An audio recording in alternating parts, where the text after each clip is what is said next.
Okay, wonderful. Let's go ahead and give this a start. Welcome to the world of Italian spirits from Aperitivo to Digestivo. Today I'm going to walk you through four really amazing beverages in this very tasty journey of what I feel is some of Italy's coolest beverages. Before we do that, I really have to thank you. I realize this is a time when our lives has taken an interesting change. There's new twists and turns, and the fact that you still made it a point to come and join us today is something that I highly appreciate. I really do hope that one day we will get to meet in person, and perhaps we can share our passions and drink some Italian beverages together. Until then, today is going to be a very interactive tasting, so do feel free to comment and ask questions, and I will do my very, very best once I receive them to answer as much as I can. This tasting is brought to you by the Italian Trade Agency and, of course, Colangelo Partners, along with, and I would like to thank them, along with our partner brands that are here in front of me today. This is the order in which we are going to taste them, so I will present them to you, and of course, they will be presented to you again as we go. This here is Italicus Rosolio di Bergamotto, better or also known as Italicus. This one here is called Cocchi Vermouth di Torino. That's going to be the second one we're going to be tasting. The third one we're going to be tasting is Nocello Toschi. And last but not least, I have the Mac Daddy bottle. I'm not sure what everybody else received, but we're going to drink a grappa called Poli Chiara di Moscato. All right? So far, so good, right? Mm-hmm. Okay. Now, today's tasting is interactive, like I said, so please ask the questions so that I can guide you the right way through all of this. My name is Livio Lauro, and of course, I grew up on an island in southern Italy called Ischia, right in the Amalfi Coast. I lived there for almost 20 years, and the great thing about my experience there is I also tended bar there for 10 years. So these products, not only did I get to live them as a consumer at the table and at the bar, and when I would attend aperitivos as a consumer, I also got to see them from the other side of the mahogany as I served as a bartender during my aperitivos.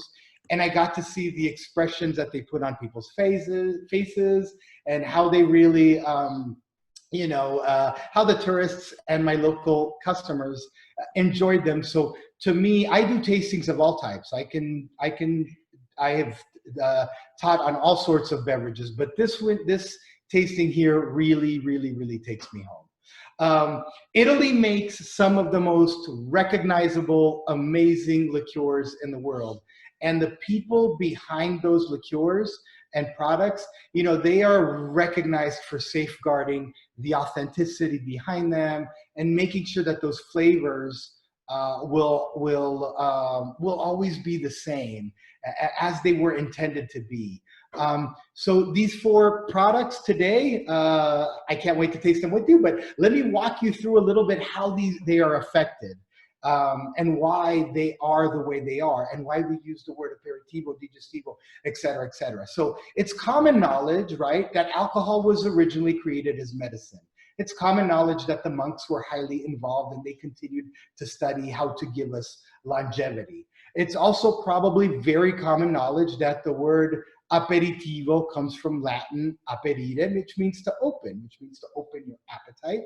And it is also very common knowledge that the word digestivo comes from the Italian to digest, right? Which helps you, of course, process the food. But what is not common knowledge is Italy's vital role in the creation of these beverages, all the beverages that we drink today. In fact, we can say with almost 100% certainty that the beginnings of alcohol as we know it today has the beginnings in southern Italy at the school of Salerno, the medical school of Salerno. And again, this was in southern Italy. In the 1100s, think about it, almost 1,000 years ago, the practitioners in Salerno, they were the most innovative in the field of medical-based treatments.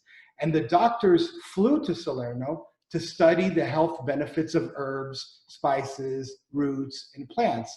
So it was really through Salerno in the 12th century that the journey of alcohol in the West begins. And so, of course, this will affect what we will be tasting today.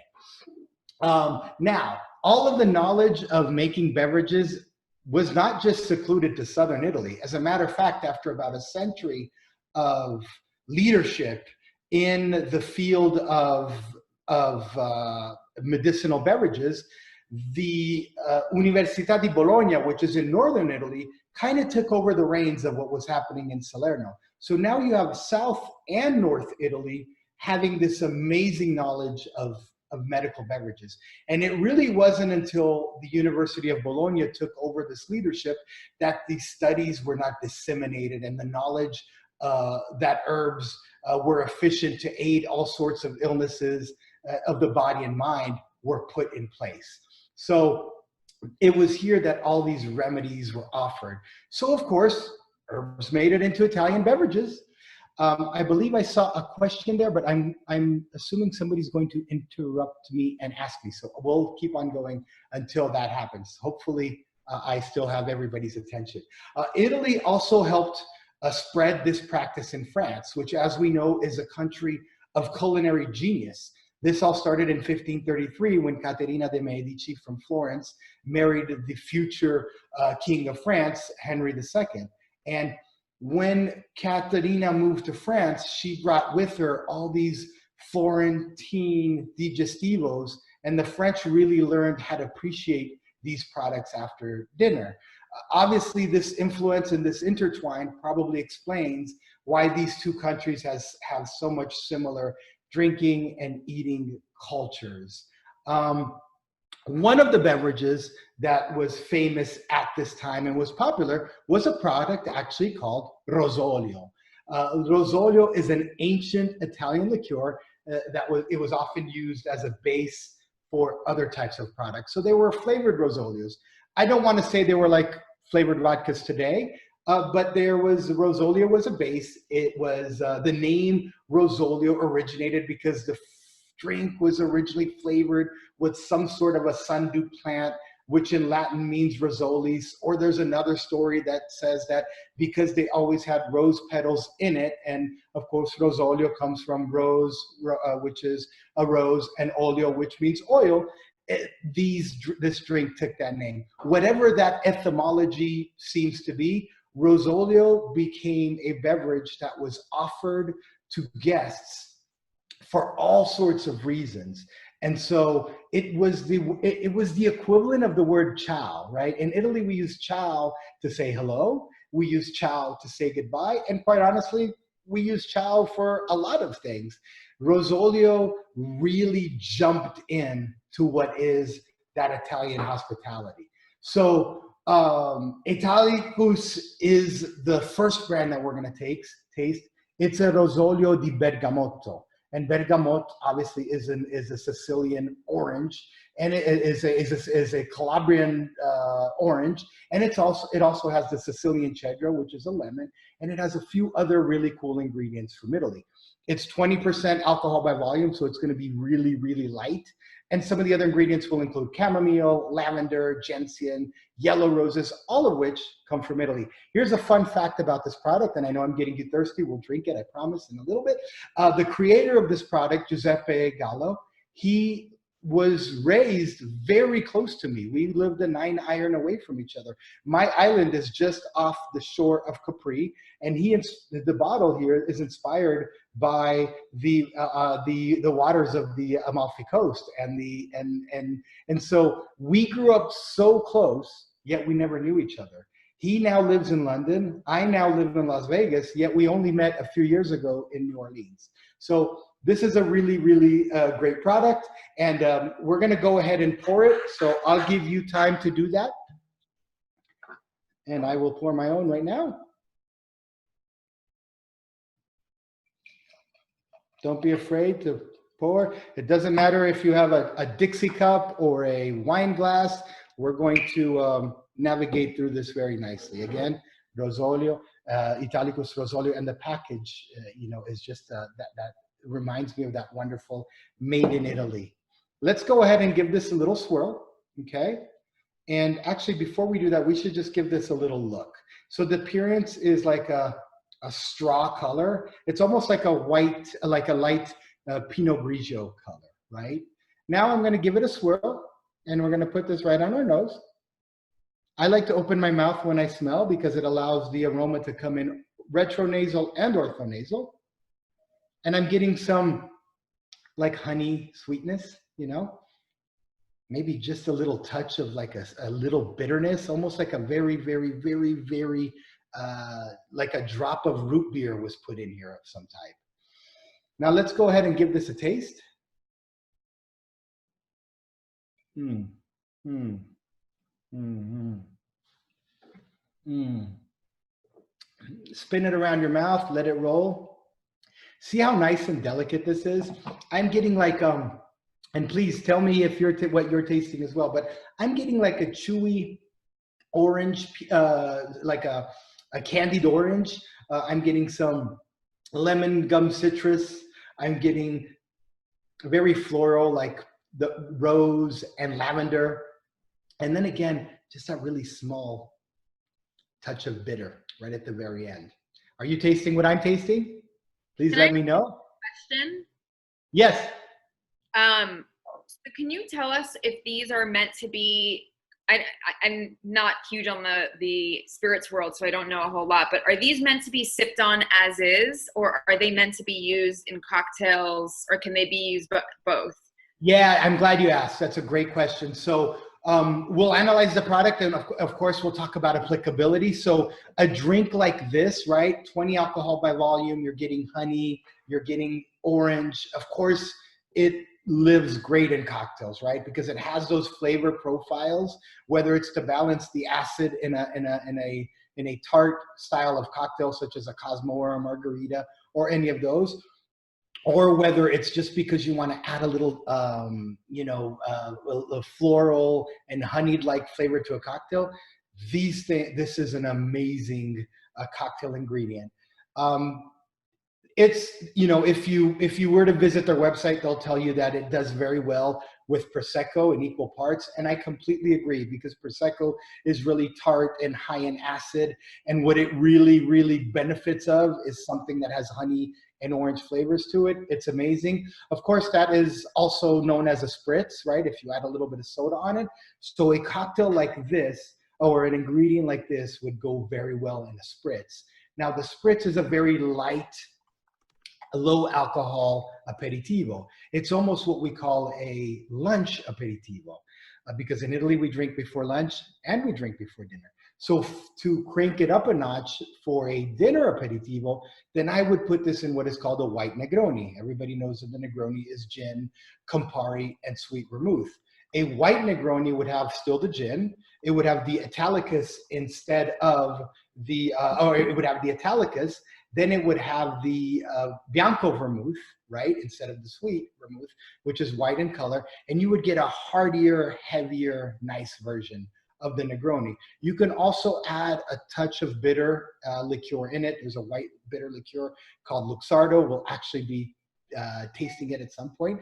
But you will see that it would make a really, really nice Negroni, higher in alcohol. And thanks for that question. Any other ones out there? Okay.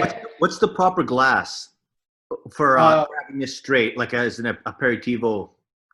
A very good question. It's really, I would love to tell you, as the biggest spirits nerd on planet Earth, that you need to find a very high quality glass and sip it like that. The reality is if you drink it in Italy, which in Italy, it's not that in America we have to drink it the Italian way, but the reality is if you drink it in Italy, you will not go into bars that will serve it to you in the same glass. Because this product is so floral and so sweet and honey, no matter what the glass is, as soon as those components hit your retro and your orthonasal, you're gonna get those nice flavors. So hopefully I've answered your question. In a perfect world, it would be a nice little tulip glass. A tulip glass is always a great glass to taste anything in. But to just say... They might give it to you in a tumbler in Italy? They might give it to you in a tumbler. They might give it to you. There was these. A tumbler is a very common way. They might give it to you into a skin but tall Collins glass, which is a glass that we also use to make some cold coffee drinks. There's some bars in Italy that still use a cup that used to be a Nutella jar. When you bought Nutella in Italy, they gave you this really cool cup. And so people would buy Nutella just to get the cup. And they're actually really nice cups. So you might get it in that. It's very seldom would it be in a stemmed glass in Italy. Although in a perfect world, a stemmed tulip glass is always a safe bet. And thanks for that question. I appreciate it. What's really important is the thin lip. The thin lip is more important than actually the vessel in a drink like this. By the way, is everybody getting still acid in your mouth and sugar? The reason why this is happening is this is high quality spirits. And I can't say this enough. Beverages are, believe it or not, are not meant to be consumed, are not meant for the pleasure of what's happening while you're sipping them, because that's only a 5-second pleasure. The real pleasure is what does it do after the drink goes down? Well, I'm not quite tipsy yet, but that's going to happen in a bit. But I have this really yummy, chewy, delicious flavor in my mouth, and that's what it's all about. You cannot achieve that by just having somebody else. You'll probably see 400 companies start making Rosolios now, right? That's just going to happen. Why? Because everybody wants a piece of the business. Well, this recipe here comes from a 1800s recipe that Mr. Gallo researched. So it's got the combination of how to be sweet and acidic and have that salinity and hold it for a long time. All right, any questions? All right, we could not talk about the history of liqueur without going back to the 5th century and not mentioning Hippocrates. Hippocrates is popularly defined as the father of modern medicine, or the father of Western medicine. He obviously recommended a wine that he made, which was called Vino Hippocraticum, to his patients, or to his patients, as a longevity beverage, as something very healthy. And of course, this launched a series of herb infused wines, because his wine comprised of a sweet white wine. It was spiced by macerating aromatic fruits and absinthe and the rue herb. And so it was at the forefront of what were these medicinal wines that had herbs in them. So centuries later, the Romans modified that wine, the Vino Hippocraticum, because they thought it was a little bit too bitter, and they added rosemary and sage and other things in it to make it better. And so this era, again, triggered so many new wine-based beverages. And they were mostly flavored with nutmeg, cloves, cinnamon, rhubarb, cinchona, myrrh. But what this triggered is, come the year 1796, in Torino, in a little wine shop owned by Antonio Carpano, the quintessential aromatized wine from Italy was born, and it was called vermouth. Vermouth, it kind of took its name from German. Vermouth means Vermut in German, which is wormwood. And this made Torino the birthplace of sweet vermouth. Today we'll be tasting this one, Cocchi Vermouth di Torino, which is a sweet vermouth, of course, from Torino itself. Let's go ahead and give this a pour. I'm going to scoot this glass over, put this one over here. There we go. Now the trick with vermouth, mine is new, so I just opened the cap, but the trick with it is once it's closed, you want to put it back in the refrigerator because it's a wine. And of course, wine does not hold very long. This will hold for a long time, so long as it's in the wine, so long as it's in the refrigerator, because it has alcohol, higher alcohol in it, and it has the herbs, and they help preserve the wine. So let's go ahead and talk about this. This is 16% alcohol by volume. This actual vermouth right here is a safeguarded recipe that's over 100 years old. Now, the denomination of Vermouth di Torino isn't something anybody could put on. It's really important because it follows the safeguarded regulations that allow you to make this vermouth taste as good as it is. So many vermouths out there are going to be too sweet. And that is not a good thing, because the aperitivo is not intended to be something sweet. We have a sweet tooth here in America, and so we drink it, but the reality is sugar gives us that sense of satisfaction. And when you're satisfied, you don't want to eat, right? And so it's not a great aperitivo. So this brand here is an authentic vermouth de Torino, and why that's important is because they've had over 200 years in Turin, or almost 200 years in Turin, to really figure out that really good balance. Enough with that. I'm sure your mouth is watering. Let's go ahead and pick this up. All right, I'm getting a bronze, color with little hints of red, probably coming from the caramel. And the aroma, it's just fruity. It's so fruity. I'm getting spices. I'm getting a little more of that little cola, or that little root beer that I was getting. In this case, it's much more pronounced. It's coming out in the form of caramel. But I'm also getting chocolate. I hope you agree with me. I'm getting not a dark chocolate. I'm getting more of a sweeter chocolate. Maybe a touch of eucalyptic or menthol. All right, let's go ahead and give this a sip.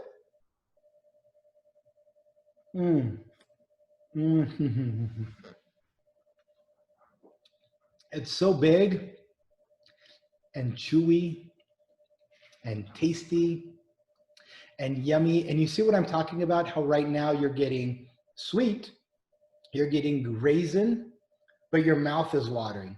That's not easy to achieve. This isn't something that you can push a button and you achieve that. It really takes years and years. So always look for Italian vermouth, always look for vermouth di Torino, and Koki is a prime expression of that.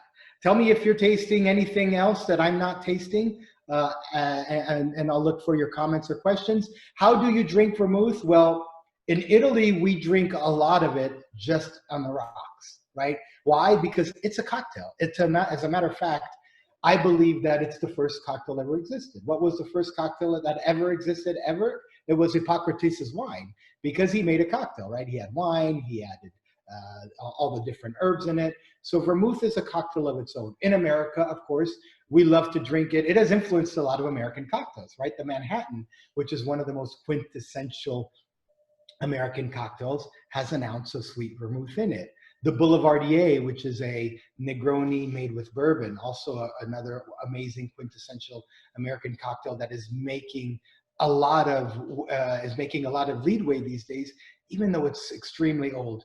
And of course, the quintessential Italian cocktail, which is the Negroni, gin, bitter Campari, and sweet vermouth, makes this product so well. But can you see how it's a cocktail of its own?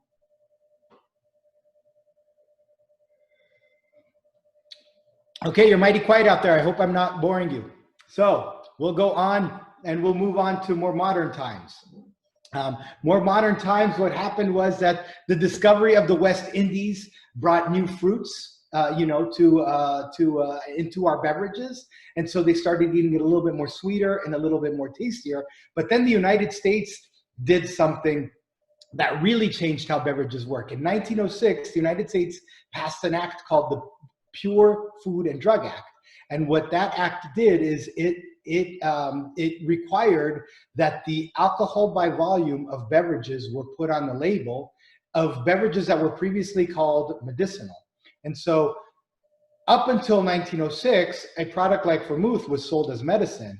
After 1906, vermouth had to be sold as an alcoholic beverage, and they had to list the alcohol and they had to list the other ingredients. So what happened in here was the Italians were like, but it's medicine. And the Americans were like, no, it's alcohol, but it's medicine. So what did the Italians do? The producers started to revise some of their recipes, or change or build new recipes to make their beverages that were now no longer called medicine, but they were called potable drinks. Well, they did things to make their drinks more potable. So we started getting more foody, more nutty, more chocolatey, more beverages that, you know, we didn't really get a whole of before that.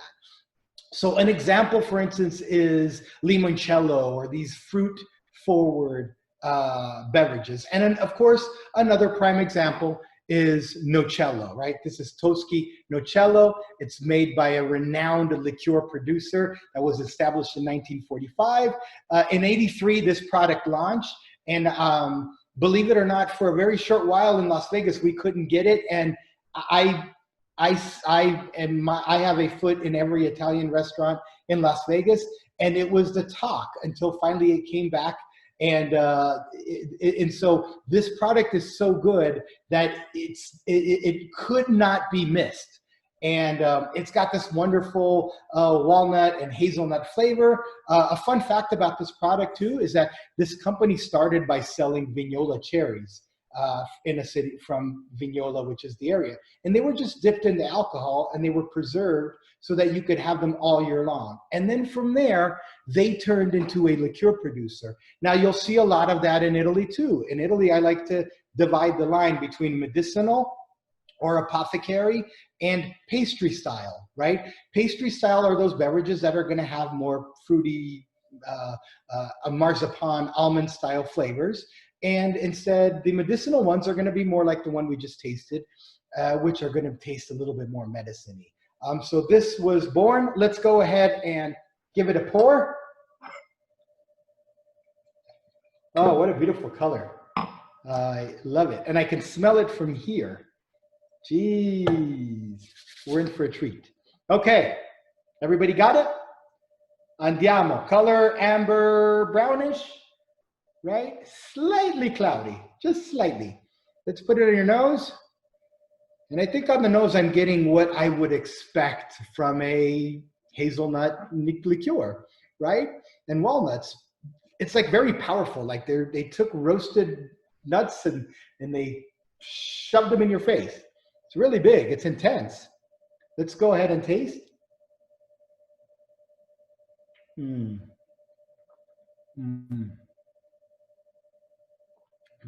So good. So good. It's intense right at the beginning. The sugar level is really high. So now we're jumping into the Digestivo world, right? Why? Because that sugar there is now not necessarily coating our mouth with a lot of flavor, but it's something that in Italy would be commonly known as a Digestivo. Now, I'm sure you noticed what I noticed, but there's acid in your mouth again.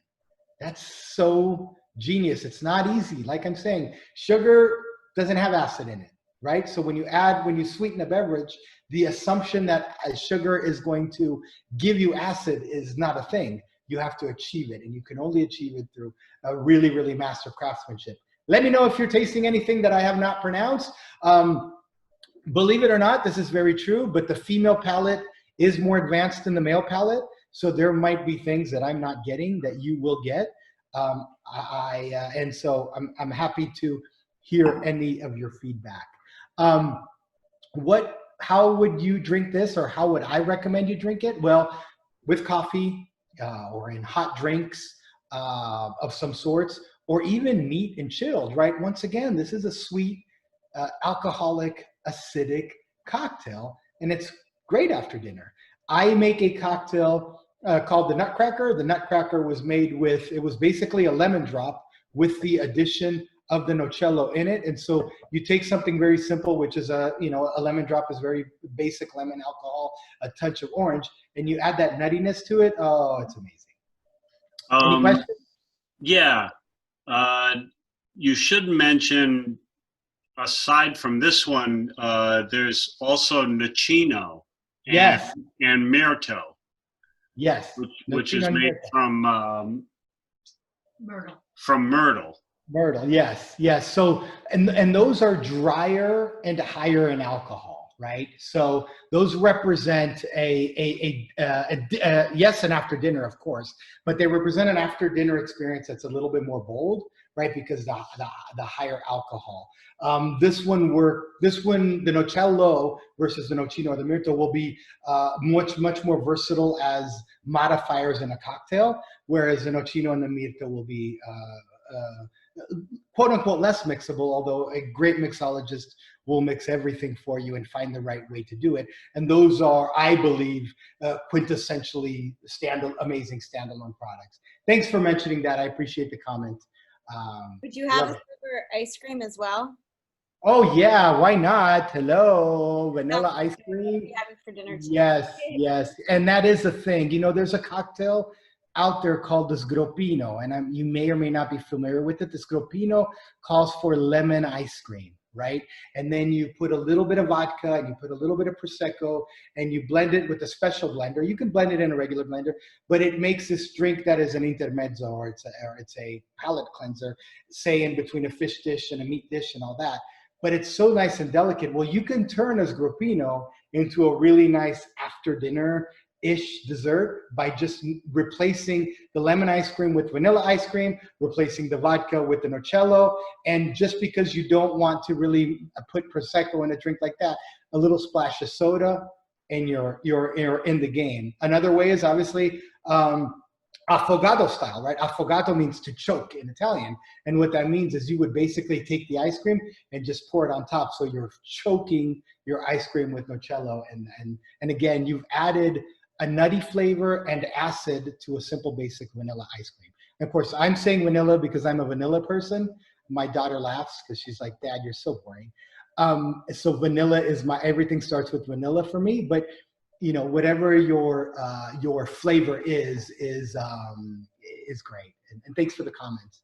Okay, now let's take a step back. We're going back to the 17th century when there was so much excitement in the field of distillation. So understand, so far all of this has not been distilled, right?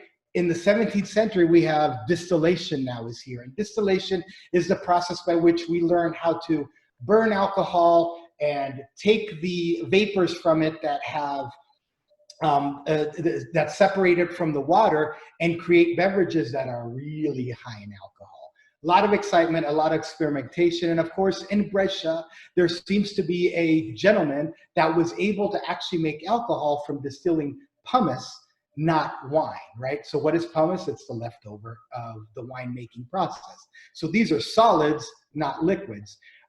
Solids are not easy to distill, right? Because think about it, if you put something solid inside of a pot in your kitchen and you turn the fire under it, what's going to happen? It's going to burn.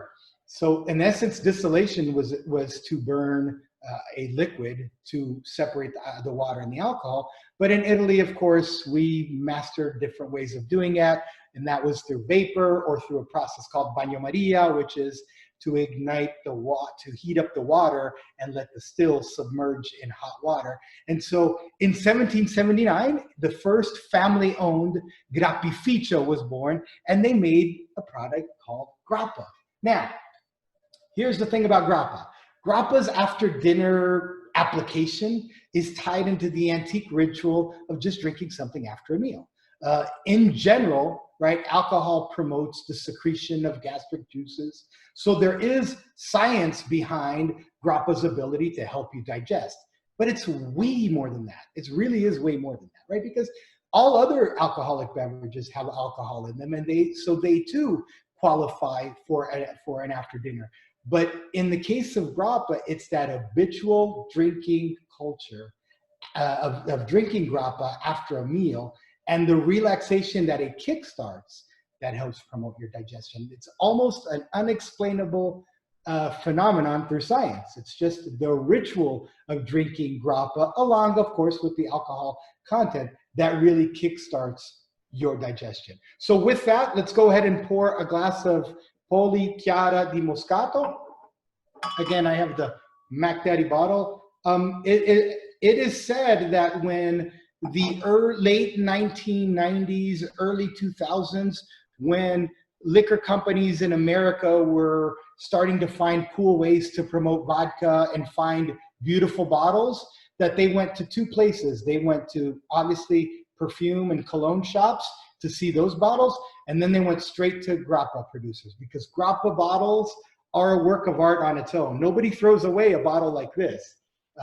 So let's go ahead and give this a little spin. I have a clear liquid, right? It could even be water, but it's got a nice shine to it. Poli has been producing grappa since 1898. This is obviously 40% alcohol by volume. Here's a fun fact about Poli before we jump into the tasting. Jacopo Poli, just to explain the tradition. I met Jacopo, he's another one. I met him in New Orleans, not in Italy, even though we lived there for many, many years. Jacopo is the son of Antonio, who was the son of Giobatta, who was the son of Antonio, who was the son of Giobatta, who was the son of Antonio, who was the son of Giobatta, all the way down to 1749. So can you imagine how tradition is really, really important? So what we're drinking here is a glass full of tradition. Clear color, like I said, let's go ahead and put our nose in, open mouth. Oh, this one's much more powerful. So if you have to scoot it a little bit out more, just to get some of those nice, volatile, delicate aromas, but it's hard to get 80 proof, 40% alcohol by volume spirits to give you so much aroma and flavors, especially if they're not sat in a barrel. So this is a work of art distillation. Oh, I'm getting flowers and I'm getting herbs, maybe a little bit of sage, perhaps. Let's go ahead and give it a sip.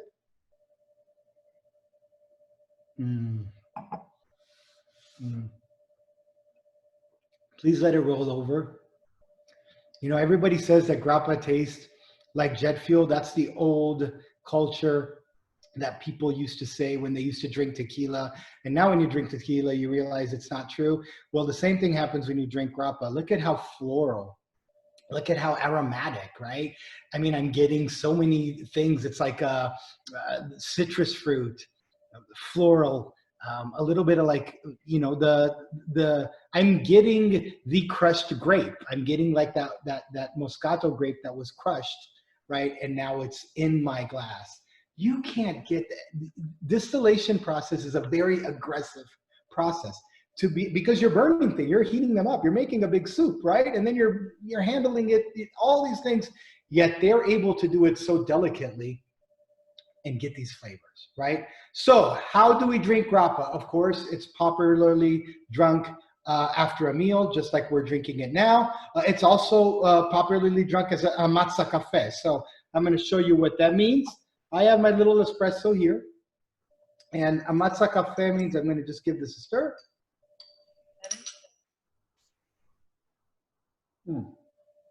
Now that leftover sugar and coffee in there, that's a problem. That's a big problem. The problem is it's delicious, and what are you gonna do with it, right? And you don't wanna throw it away, right? So you can do two things. You can pour a little grappa in, or a lot, like I just did. You didn't see the pour, but it was big, and just drink it. Now you have this coffee and sugar flavored distillate in your mouth. And in Italy, we don't throw away anything. You know, my mom still folds the aluminum wrap after she's done baking, and she bakes the same lasagna with the same wrap until literally that thing is looking at her and I'm pointing somewhere else and throwing it away. We don't either. Say that one more time. I said in New Jersey, we don't either. My mom does the same. Yeah, good. So there you go. So grappa is perfect for you as an ammazza caffè. Now, what does ammazza caffè mean? It means that, you know, coffee, espresso in Italy and in New York as well, but not everywhere. Espresso is very rich, right? And it's high in tannin and it's sugary and it's thick, right? You tip it over, it barely wants to bend, right? It's almost like this liquid ice cream. So when you drink it, it stays in your mouth. And some people, they like the jolt, they like the taste of espresso. What they do not like is what the mouth is like after. So the ammazza caffè is the process by which you kind of eliminate that flavor and you put something more clean in your mouth. All right, anything else? Let's see. At this point, I just want to welcome questions, comments, if there's anything you feel I missed or anything you would have wanted to see more. Aperitivo, digestivo. So we went kind of through the entire gamut of how you would do this. Of course, some producers will tell you, well, mine is a good aperitivo and it's a good digestivo. That's true. That's typically achieved through mixology, but in as straight beverages, I hope I walked you through a nice place. Any question? I have a question. Yes. Is that Michelle? Yeah, I have a couple questions. The first is, Yeah. where do we come drink with you in Vegas? Okay. Whenever you're in town, I'm at Livio Laro on Instagram, and I don't know that that's a easy way to find me, but Alicia from Colangelo has a way to do it, and we will go drinking in really cool places. There's a lot of nice Italian culture here in Vegas, as you can imagine. There are a lot of cocktail nerds. So you make it to Vegas, we'll go on a journey. Okay, awesome. I can rock that. And then second question is, if we were trying to chart when we can go to Italy again, like a way to visit some of these, like the places where these spirits come from, like, is there sort of a journey that we could take to make that happen? Wow. So I would have to put it together. We would have to figure that out a little bit. The great thing about Italian products, which is why, listen, I'm very open-minded. I'm as Italian American as it gets. But what upsets me sometimes is when we see products from Italy not made in Italy, right? It's like, dude, can you get with the program? The really nice thing about Italy is these products have a zip code, right? They're not like, this distillery makes 93 products. One of the 93 is this one. These all have a zip code. So we would map it out. It really depends on if you want to start in Milan and go down, if you want to start in Rome and then go down and somewhat up. So there's different ways of doing it, but you cannot miss the Bassano del Grappa, which is where Grappa is produced. You really cannot miss Florence, Milano, because here's the reality of it. The distillery is important, but most of these distilleries aren't like you would imagine. They're not like the Napa Valley wineries where there's a red carpet, and these places make booze. And, the Italian hospitality, like the host and the hostess that will be there, will be so gracious with you. But the plant itself, it's just a place they make alcohol. So what I like to do is I like to go more bar hopping and understanding how these actually fit in the culture. But again, I'm here for you, and I appreciate that feedback. Awesome. Thank you. Any other ones? Yeah, I have a question. Yes, please. Thank you, first of all, so much, because it's just been so educational and fun. Thank you. Thank you. My question is for the grappa. What if, for me, it is a strong, very like booze what could you do? Like, what other applications could you do other than with the espresso, that you can still have some of those like herbaceous and floral notes come through, but that would be more used in like a cocktail? I'm happy you asked. It's a really, really good question, because yes, to some people, grappa could be aggressive. Now, the first thing I'll say is drink it 3 more times and you'll be of a different opinion.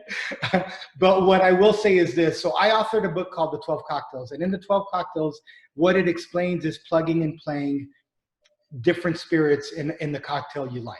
Right. And so in essence, a cocktail, there's much more culture and of course to it, but in essence, a cocktail is made of certain components, right? And the component of a cocktail is, in this case, is the base spirit, right? Gin, vodka, rum, tequila, brandy, cognac, and grappa being part of the brandy family, right? So if you have a cocktail that you enjoy, let's call it the Cosmopolitan, let's call it the Lemon Drop, let's call it the Brandy Alexander, let's call it the Mai Tai, let's call it the Manhattan, let's call it any of those, I would simply take the least flavorful one of those, right? So the Mai Tai, for example, very flavorful. It's got a lot going on. But the Manhattan, it's got caramel notes and it's chocolatey and not chocolate flavored, but it's got those chocolate notes. If you really want to enjoy grappa and not get the whole full grappa experience, you can order a Manhattan with grappa, right? And so now you're removing the whiskey, you're adding the grappa in, but you're also getting a very nice subdued flavor that comes from the vermouth and the bitters that are inside the Manhattan. Another way, honestly, Leila, is a splash of water. A splash of water doesn't just do it to grappa, it does it to all spirits. Every spirit taster will say that if you, even the master blender, when they're tasting products and they're making, whiskey or cognac and they're making blends, they do it at a lower proof. So they add water in it, because when you add a little bit of water, some of those notes pop, but the alcohol it doesn't aggressively jump at you. So you might choose your favorite cocktail, or you might just try by adding a little bit of water. And by a little bit of water, I mean, there's no mathematical equation, but I would say start with 20%. So if the product in your glass is as thick as your thumb, put 20% of the thickness of your thumb of water in it, give it a swirl, give it a taste, and then see what happens. For her question, I'd like to add that if grappa actually is a great base for limoncello. Very good. Very good point. Yes. It's actually thanks for saying that. I believe it's a better base for limoncello than some limoncellos. Because it's so aromatic, it's so floral, it's so delicious. But yes, very good point.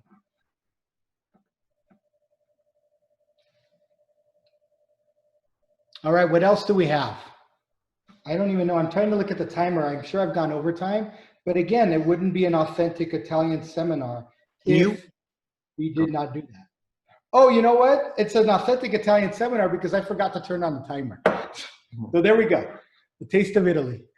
What makes something more an aperitivo? What makes something more a digestivo? I know you said it's something. Oh, I love that question. I love that. And thanks for asking. And if I'm going to bore you with a 45-minute answer, feel free to X me out. But so the aperitivo, and a lot of producers will say, it'll say on the bottle, aperitivo and digestivo. Well, you can't be both. You simply can't. Now, you can be both if you add something to the digestivo to make it lighter as an aperitivo. So an aperitivo, basically the bitters. So an aperitivo, it could be three things, by the way. It could be a beverage that says aperitivo on it. It can be any drink you enjoy before a meal, right? I bartended in Italy and I made more Pilsner beers for aperitivo than I made Negronis, because a Pilsner style beer is bitter and it's got a little bit of acid and it's a wonderful aperitivo. So the aperitivo can be something that says aperitivo on it. It could be something that you choose to drink before your meal that is going to stimulate your palate because of its properties. And number three, it could be a time of day, right? It's the aperitivo hour. But what makes a good aperitivo is either bitter or acid. You either want your mouth watering, which I'm sure your mouth is watering now, right? Or you want something that is going to tell your stomach to send juices upstairs so that you could stimulate your appetite. The reason why bitters work well as an aperitivo is because our brain was programmed to assume that bitter means poison. And so when we ingest something poisonous, our brain commands our stomach to start a mechanism. That mechanism gets our mouth watering because I don't want to be gross, but when people throw up, you know how your mouth starts watering. It's trying to defend the body, and that process really stimulates your appetite. Acid without bitters does the same thing. What you want to stay away from, which is what most digestivos have, is they still have the bitters because digestion and kickstarting your hunger are two very similar things. The difference in those processes is that the bitters for digestion should be more. There's more work to do there. And number two, there's sugar, right? There's a bigger, sweeter process. Again, sweet gives us that sense of satisfaction. So when you look at Amaros, for instance, we should probably mention those. They are also quintessential digestivos from Italy.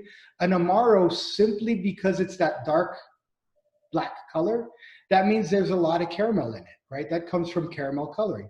Well, what else does caramel have in it? It has sugar. And so when you see a really dark bottle, right, chances are that's going to be more for Digestivo.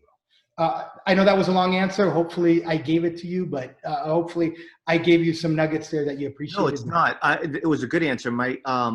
If something's bitter, like which a lot of Italian liquors tend to be, whether it's Campari or even, Aperol's a little bitter. How do you know then I guess if you're saying if it's less sweet, then it's a Aperitivo, and if it's on the sweeter end, it's a Digestivo. Yeah. So your biggest indicator, remember the label tells you a lot, but sometimes it doesn't. The bottle color will tell you a lot, right? A bottle that is clear in color, yellow in color, or red in color is typically an aperitivo. Now, not because of the color. If you taste it, you'll see that there will simply be less sugar in it or less sweetness. They may or may not be doing that through sugar. When the bottle is typically darker, it will typically be a digestivo. But again, not because of the color of the bottle, but because of the sugar. So to answer your question in the quicker way, I guess, is amount of bitter, amount of sugar, more digestivo, less bitter, less sugar, which in essence is going to mean more acid, aperitivo. Livio, thank you so much, Livio, for everything. This has been really informative. I just had a question when it comes to sugar content. And, when we're talking about Campari and Aperol specifically, it's massive. I mean, there's more sugar in those drinks than there is in soft drinks and Coca-Cola. So how do some of these other aperitivos specifically, like, when we're talking about Italicus, like how does that compare? I know it's sweet, but it doesn't seem like it's as sweet. And what would you recommend for people that, are trying to have aperitivo, but want to dial down the insane amounts of sugar that are in some of those beverages? The Italians, it's the best way the Italians do it, but of course there's many ways. Prosecco will always help you, right? Prosecco is this, and I love Prosecco, right?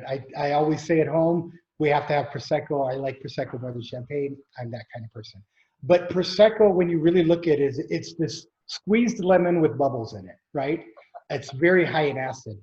So to experience any of these that are too sweet, you never go wrong with Prosecco. There's a reason why, if you really look at Italy's greatest cocktails, they all have Prosecco in them. We talked about the Sgroppino.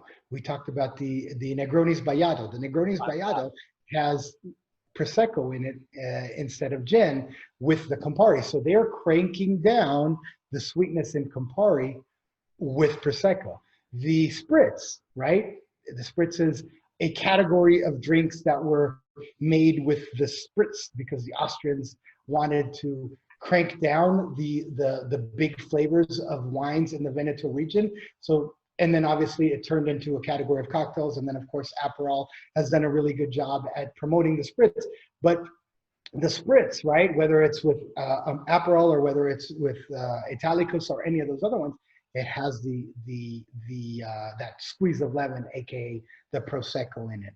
Another really good way is just a splash of soda. The reason why a lot of these Amaro producers, you'll see Amaro labels in Italy predominantly, they'll say aperitivo e digestivo, right? I mentioned this earlier. The way they go from, how is this an aperitivo? I mean, it's got a ton of sugar in it. Is that splash of soda, because soda is more magical than water. Why that? Because water will dilute and put down the alcohol content, as will soda, but the bubbles, right, they give your palate a little break. So now when you're drinking that, because of the presence of bubbles, right, your palate isn't getting the full thing hitting on top of it and your tongue and all that. It's getting that thing with a little bit of bubbles, which is giving your palate a big break. It's aerating those ingredients. So again, I hope I answered the question, but the way you get something like Campari, if you feel that it has too much sugar in it, right? Because the perception of the amount of sugar is subjective to the person that's drinking it. Add some Prosecco and it's gonna, acid loves to take away the show from sugar, or soda, which will not take away the flavor, but it'll just kind of give your palate a little break. So you don't have any Campari substitutes off the top of your head that you would just suggest that, you know, are similarly bright and bitter and but just, you know, because Campari seems to sit in its own kind of space. You know, we know that there's tons of Amari that we can use, and there are substitutes for Aperol out there as well. But Campari, you don't really hear too many alternatives. You know, Campari is Campari. It's even the one anchor of the Negroni that people tend not to mess around with too much when they're messing around with the base spirit and the vermouth and all the other things that you can throw in there. The Campari stays the same. Yeah, so one of them could be, and again, I'm through mixology that can be achieved, but one of the ones is this one right here, right? This is Luxardo Bitter Bianco. So bitter, when it says bitter, right, it's a category of beverages. Campari, the old label said bitter, Luxardo says bitter. If you look for any product that says bitter on it, you're going to find, I'll put this right there so you can see it, you'll see that it's within that category of Campari. Now, in Italy, just like anywhere in the world, I'm using Italy as an example, but proprietary liqueurs are a family recipe. So nobody could really be Campari anyway, right? Because it's Campari. And nobody could be Luxardo Bitter because it's Luxardo Bitter. But look for the label bitter. Another one that we used in Italy as well was Martini. Martini made a bitter liqueur there that was a different expression of Campari, and find the one you like. This one, of course, because it's clear, right? You know, again, visual will tell you a lot. It's going to be a little bit more delicate than perhaps the notes in Campari. Are you attached to the use of cochineal? Do you think that that makes a big difference using that or not? Or is it more traditional? That's a really good question. You know, I believe that I believe that I don't believe it affected the flavor. I think if anything, the flavors changed because when you bring a product to America, some ingredients are not allowed, right? The amazing and challenging thing of how products are bottled in America versus the rest of the world is in the rest of the world, you make a product, you label it, you sell it to the public. If the public gets sick or dies from it, you're screwed. You're accountable. You're gonna go to jail, whatever that system looks like. In America, our government takes that onus. So they don't allow you to just label your product however you want. They want to know your ingredients. Now, if one of those ingredients is not approved by the FDA and it's just thrown in there from some person and it comes from a field and therefore we don't know what happened in the field, sometimes they have to replace that ingredient with an essential oil or something that is recognized by the FDA, BATF, or whoever is granting that label. So I believe that the cochinilla dye, which in essence was a beetle, I mean, really, do you want a beetle in your drink? You may or may not. I think the difference between the beverage, or I think the ingredient that you could questionably like or not like more, isn't necessarily that. It could be what happened when the FDA wanted you to label your product differently. What was that herb? It was Tonga. What's the one that's completely outlawed here? The Tonka, yeah, Tonka, the Tonka bean, yeah, the Tonka bean. I'm not familiar much with it, to be honest with you, but another one is we have literally it's called a filler flower. In Italy, it's called La Ginestra. La Ginestra is almost like an elderflower. It gives a honeyed citrus flavor. And it's not recognized in America, so you can't. So a lot of Amari have a Ginestra in it. Now, I'm not talking about the big brands. I'm talking about, remember, there's probably, my island alone, I grew up on an island with 55,000 people. We have 8 mayors because there's 8 different districts. Alone on the island, we have 5 different Amari. So there's probably hundreds and hundreds and hundreds of Amari. Most of those could not make it in America, not because they're, because they wouldn't make label approval. And therefore their flavor would have to be modified. Thank you for all that. Thank you. Appreciate it very much. Fun. Any other questions?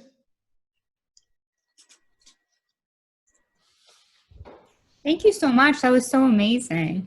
Thank you. Thank you very much. I'll just give you a very quick recap. Again, I don't know the time, but if you're still happy and most of you are smiling, then I am happy too. So Rosolio is the consummate greeting, right? Rosolio means ciao, and it means ciao and hello and goodbye. A vermouth is the best way to start a meal. And of course, this is Livio narrative. Nocello makes for a sweet treat, and grappa helps the life go on, or helps the night go on. And just don't forget to put Italian spirits into your life. And thank you.